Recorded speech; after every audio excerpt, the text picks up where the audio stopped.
स्वर कथा चैनल पर सभी बंधुओं को बहुत बहुत नमस्कार और राम तो सबके हैं कि एपिसोड 10 में आपका बहुत बहुत स्वागत। मित्रों, हमने पिछले एपिसोड में बात की थी राम के संस्कारों की। हमने पाया था कि राम जब गुरु वशिष्ठ के पास पहुंचे तो उन्होंने अपना परिचय यही दिया कि हम तो ये जानने आए कि हम कौन हैं। इसी प्रकार जब दशरथ जी ने आज्ञा दी कि वो विश्वामित्र जी के साथ जाएं, तो उन्होंने बिना पीछे मुड़े, बिना कुछ सोच विचार किए अपने पिता की आज्ञा का पालन किया। ये थे उनके संस्कार। एक और उनका संस्कार जो मुझे याद आ रहा है, कहते हैं कि एक दिन महाराजा दशरथ ने दर्पण में देखा कि उनके केस सफेद हो गए, श्वेत हो रहे। उन्होंने तभी अपने कुल गुरु से राम के राज्याभिषेक करने के विषय में चर्चा की। सब विधि गुरु प्रसन्न जिय जानी, बोलयो राव रहसी मृदुबानी। नाथ राम करी अहि जुबराजू, कहिए कृपा करिए समाजू। अर्थात अपने जी में गुरु जी को सब प्रकार से प्रसन्न जानकर जब उन्होंने देखा कि गुरु जी का मूड ठीक है, तब उन्होंने ये जिक्र किया। हर्षित होकर राजा कोमल वाणी से बोले, हे नाथ, श्री रामचंद्र जी को युवराज कीजिए, यानी कि उनको युवराज बनाइए। कृपा करके कहिए, यानी कि आज्ञा दीजिए तो तैयारी की जाए। दशरथ भी महान थे, बिना गुरु की आज्ञा के वो भी कुछ नहीं करते थे। और उनके गुरु भी कौन थे? गुरु वशिष्ठ, महर्षि वशिष्ठ, अपने जमाने के सबसे बड़े ऋषि, जिनको आज तक सबसे महान ऋषि माना जाता है। जब राम जी को विदित हुआ, कहते हैं कि गुरु वशिष्ठ ने कहा कि आपका विचार बड़ा उत्तम है, राम सब प्रकार से उपयुक्त हैं इस कार्य के लिए, और जनता भी उनको बहुत प्यार करती है। तो आपके विचार अनुसार राम के राज्याभिषेक की तैयारी आरंभ कर देनी चाहिए। राजा दशरथ बहुत प्रसन्न। ये बात बिजली की तरह सब जगह फैल गई। राम जी को भी विदित हुआ कि उनका राज्याभिषेक करने की तैयारी चल रही है। जब राम जी क्या कहते हैं, देखो, ये उनके संस्कारों की पराकाष्ठा है।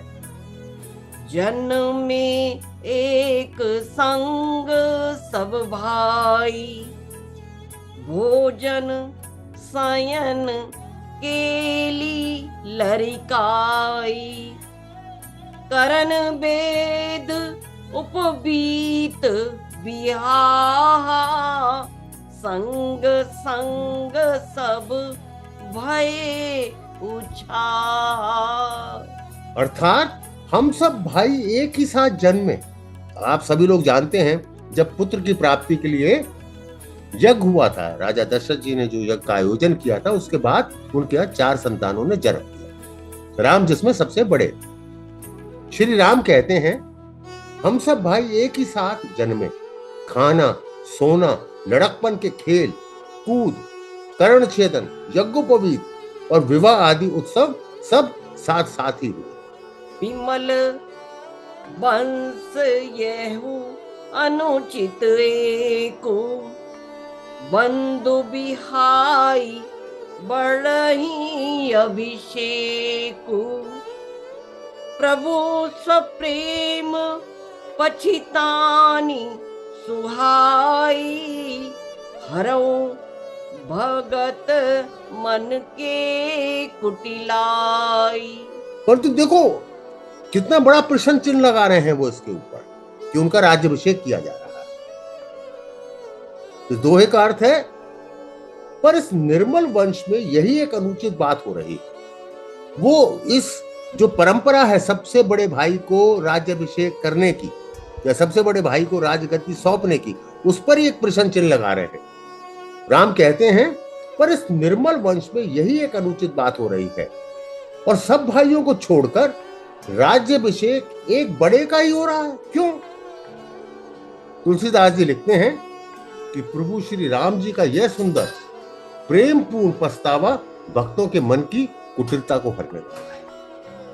कौन ऐसा कह सकता है कि मेरा राज्याभिषेक ना हो? इतिहास साक्षी है कि राज्य पाने के लिए विभिन्न सभ्यताओं ने आदिकाल से मानवता का कितना रोदन देखा।